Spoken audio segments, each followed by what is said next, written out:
In this episode of Trekking Through Compliance, we take a look at the cloud minders. Compliance, the final frontier. Tom Fox is the voyager of Trekking Through Compliance. His mission? To explore the original series and seek out and share what it can teach you about compliance. Here's your host, Tom Fox.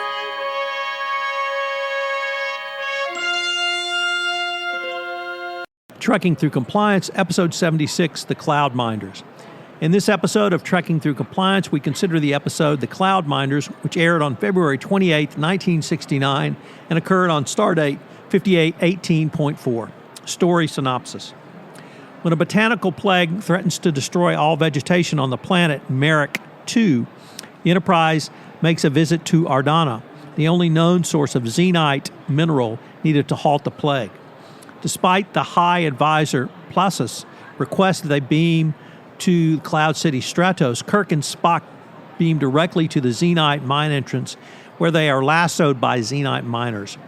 Kirk and Spock fend off the miners, and those who are not quick enough at running away are killed by security guards who beam down with the High Advisor from Stratos.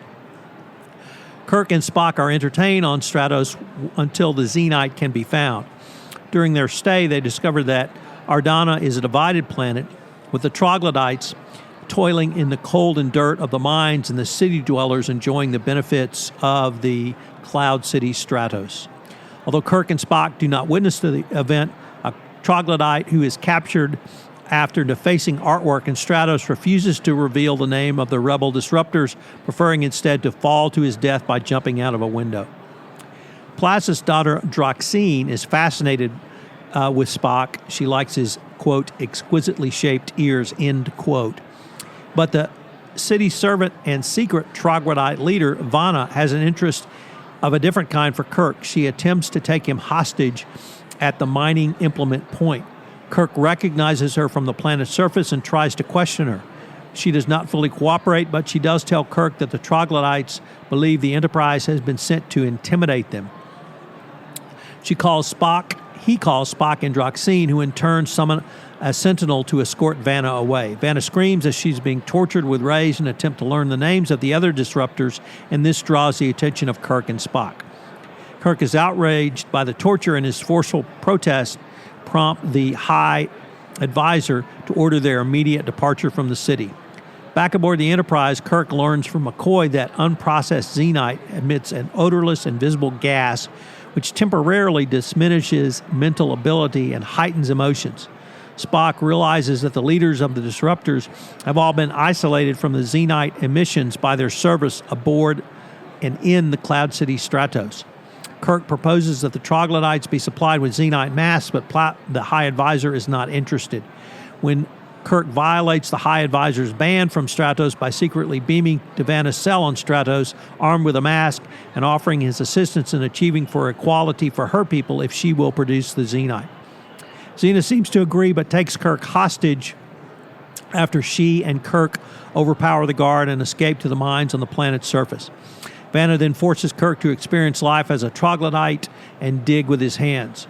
Kirk regains his phaser from Vanna after she has sent Midro and Anka on errands. He uses it to seal the cavern and orders the Enterprise to beam Plasus down as well for a small demonstration on the effects of the invisible gas. The demonstration proves quite effective when Kirk becomes enraged and commands the High Advisor and Vanna to dig xenite. When Vanna and the High Advisor grow faint due to the diminishing oxygen in the sealed chamber, Kirk strikes him, and the two begin a hand-to-hand combat with mining implements. The three are saved from suffocation only when Vanna gets Kirk's communicator, and during the combat, she tells the Enterprise to beam them up. Once the effect of the gas is worn off, Kirk agrees to provide Vanna with masks and help the Trogglytes obtain equality in exchange for the xenite, despite the protests of Plasus. Kirk and Plasus drop charges against each other, and Kirk and Spock return to the Enterprise with the needed mining materials in hand. Fun fact. From the memory alpha entry on this episode come two interesting items involving Mr. Spock.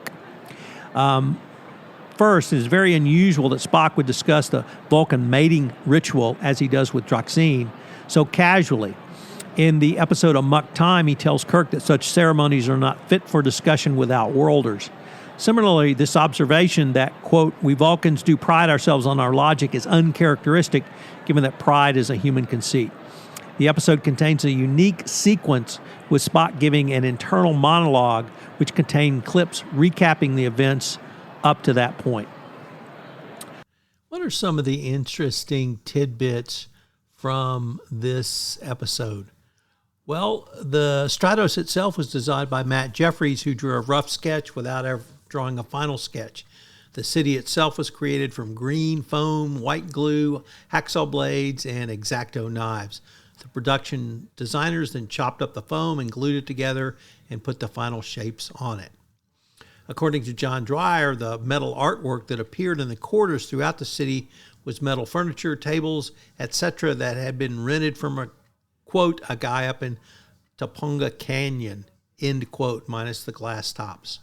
The image of the planet River seen from the Cloud City balcony is the Hadramaut Plateau, a dry river basin in southern Yemen, taken by astronauts on Gemini 4 orbital mission in 1965. For the remastered effect, the distant mountains on the horizon are based on a different photo taken by astronauts from the International Space Station. The weapons used by the Stratos guards are the reuse of the Scalosian weapons from A Wink of an Eye. As always, we'd love your comments and thoughts on this episode, so if you would leave them in the comment section to this podcast, we'd greatly appreciate it. So what are the compliance takeaways from this episode? Well, this seems like a very good time to talk about institutional justice. How much institutional justice does your organization have? What this means is everybody treated fairly? If a matter comes in, information on the hotline, whether it be Me Too, sexual harassment, compliance, ethics, cheating, lying, fraud, or anything else, is does the company take this matter seriously? Does it investigate it no matter who made the allegation, no matter who the allegation is against? Certainly the example of Barclay CEO Jess Staley to unmask an anonymous whistleblower does not portend for institutional justice, because it was clear that is something that is certainly not appropriate. So do you have institutional justice? Are people treated the same, meaning if someone's in discipline in Brazil for cheating on their expense account, is your top salesman in America also disciplined for cheating on your expense account? What about institutional fairness? This is closely related to institutional justice. It's certainly a part of institutional justice. And it means that everyone is treated fairly, but it's also not just simply in discipline, it's in promotions. Is your top salesperson the only person promoted, or is it the person who does business ethically and in compliance?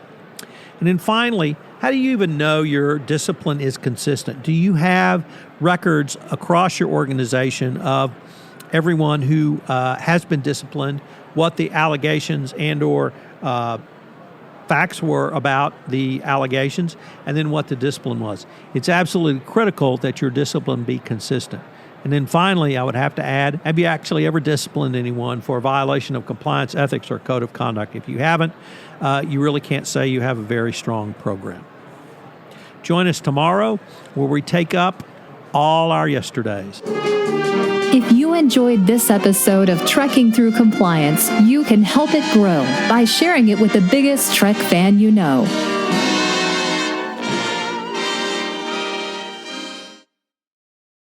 This podcast is a part of the C-Suite Radio Network. For more top business podcasts, visit c-suiteradio.com.